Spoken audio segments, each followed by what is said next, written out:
ಈಗ 28 ಲೋಕಸಭಾ ಕ್ಷೇತ್ರನ ಎದುರಿಸಲಿಕ್ಕೆ ಒಂದೇ ಅಸ್ತ್ರ 5 ಗ್ಯಾರಂಟಿ ಅಂತ ಹೇಳ್ತಿದ್ದಾರೆ. 5 ಗ್ಯಾರಂಟಿ ಬಗ್ಗೆ ಸಮೀಕ್ಷೆ ಮಾಡ್ರಿ, ನೀವು ಗೊತ್ತಾಗುತ್ತೆ. ಒಂದೇದೇ ತಗೊಳ್ಳಿ, ಅನ್ನ ಬೇಗ ಅಂತ 10 kg ಅಕ್ಕಿ ಎಲ್ಲಿದೆ? 170 ರೂಪಾಯಿ ಹಾಕ್ಬಿಟ್ಟು ಕೈ ತೊಳ್ಕೊಳ್ರಿ, ಎಲ್ಲಿದೆ ರೀ?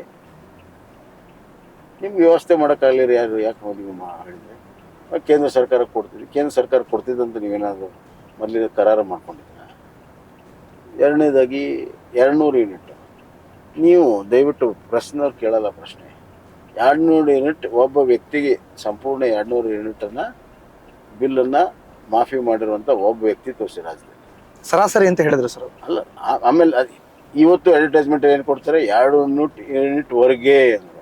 ಒಬ್ಬ ವ್ಯಕ್ತಿ ಯಾರು ಇರ್ಬೇಕಲ್ವ? 200 ಯೂನಿಟ್ ಕರೆಕ್ಟ್. ಕರ್ನಾಟಕದಲ್ಲಿ ಒಬ್ಬರು ಇಲ್ಲ. ಅವ್ರಿಗೆ ಗೊತ್ತು. ನಾವು ಕುಟೀರ ಭಾಗ್ಯ ಇದ್ರ ಭಾಗ್ಯದಲ್ಲೇ ನಾವು 40 ಯೂನಿಟ್ ಫ್ರೀ ಕೊಡ್ತಾ ಇದ್ವಿ. ನಾನು SC STಗೆ ಫ್ರೀ 75 ಯೂನಿಟ್ಸ್ವರೆಗೂ ಫ್ರೀ ಕೊಟ್ಟಿದ್ದೆ.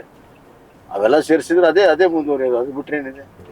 ಇನ್ನು ಮೂರನೇದು ಗೃಹಲಕ್ಷ್ಮಿ ಇವತ್ತು ಎಷ್ಟರ ಮಟ್ಟಿಗೆ ಇದಾಗಿದೆ ಅಂತಂದರೆ ಹಾರ್ಡ್ಲಿ 25-30% ಜನಕ್ಕಾಗಿದೆ. ಮಿಕ್ಕವ್ರಿಗೆ ಸಿಕ್ಕಿಲ್ಲ. ಅವು ಬ್ಯಾಂಕಿಗೆ ಅಳ್ಳಾಡ್ತವೆ, ಮೊಬೈಲಲ್ಲೇ ಬರ್ತದೆ. ನಿಮ್ಮ ಗೃಹಲಕ್ಷ್ಮಿ ಅನುದಾನ ಪ್ರಗತಿಯಲ್ಲಿದೆ. ಪ್ರಗತಿ ಅಂದರೆ ಬೆಂಗಳೂರು ಬಿಟ್ಟರೆ ನಮ್ಮೂರು ಬಿಟ್ಟಿಲ್ಲ. ಬ್ಯಾಂಕಿಗೆ ಅಡ್ಡಾಡಿ ಚಪ್ಪಲಿ ಸೌಂಡ್ ಹೋಗಿದೆ. ಯುವ ನಿಧಿ ಮೋಸ ಮಾಡಿದರು, ಎಲ್ಲ ಯುವಕರಿಗೆ ಅಂದರು, ಓಟ್ ಹಾಕ್ಸ್ಕೊಂಡ್ರು. ಆಮೇಲೆ ಈ ವರ್ಷ ಮಾತ್ರ ಅಂತಾರೆ. ಎಷ್ಟು ಬ್ಲೆಂಟೆಂಟಾಗಿ ಸುಳ್ಳು ಹೇಳ್ತಾರೆ ಇವರು. ಹಂಗಂದ್ರೆ ಬಸವರಾಜ ಬೊಮ್ಮಾಯಿ ಅವ್ರ ಪ್ರಕಾರ ಅವ್ರು ಮೂಗುಗೆ ತುಪ್ಪ ಹಚ್ಚಿಲ್ಲ, ಹಣೆಗೆ ತುಪ್ಪ ಹಚ್ಚಿದ್ದಾರೆ, ಸಿಗ್ಬಾರ್ದು ಅಂತ. ಹೌದು, ನೆತ್ತಿಗೆ ಹಚ್ಚಿದ್ದಾರೆ.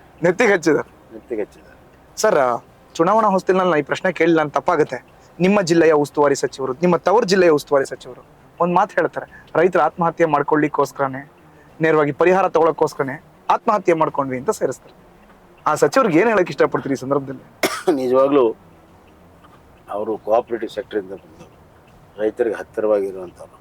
ಅವ್ರು ಯಾಕೆ ಈ ಮಾತನ್ನು ಹೇಳಿದಾರೆ ಅಂತ ಇವತ್ತಿಗೂ ನನಗೆ ಅರ್ಥ ಆಗ್ತಾ ಇಲ್ಲ.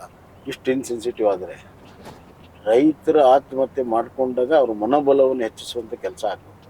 ಇವರು ಮನೋಬಲವನ್ನು ಮುರಿಯುವಂಥ ಕೆಲಸ, ಅವಮಾನ ಮಾಡೋ ಮುಖಾಂತರ ಮಾಡಿದರೆ ಆ ರೈತರಿಗೆ ಏನು ಪರಿಸ್ಥಿತಿ ಏನಾಗ್ತದೆ? ಅದಕ್ಕೆ ತಿರುಗಿದ್ದಾರೆ.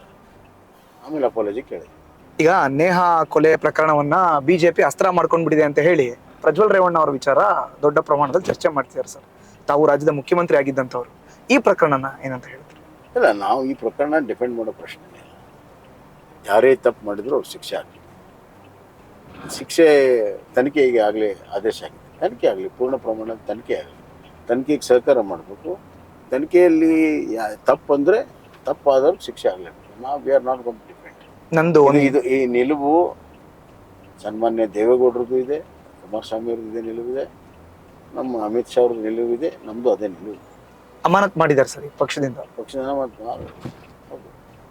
ಈ ಥರ ಇಂಥ ಎಷ್ಟು ಪ್ರಕರಣಗಳಲ್ಲಿ ಕಾಂಗ್ರೆಸ್ಸು ಅಮಾನತ್ ಮಾಡಿದೆ?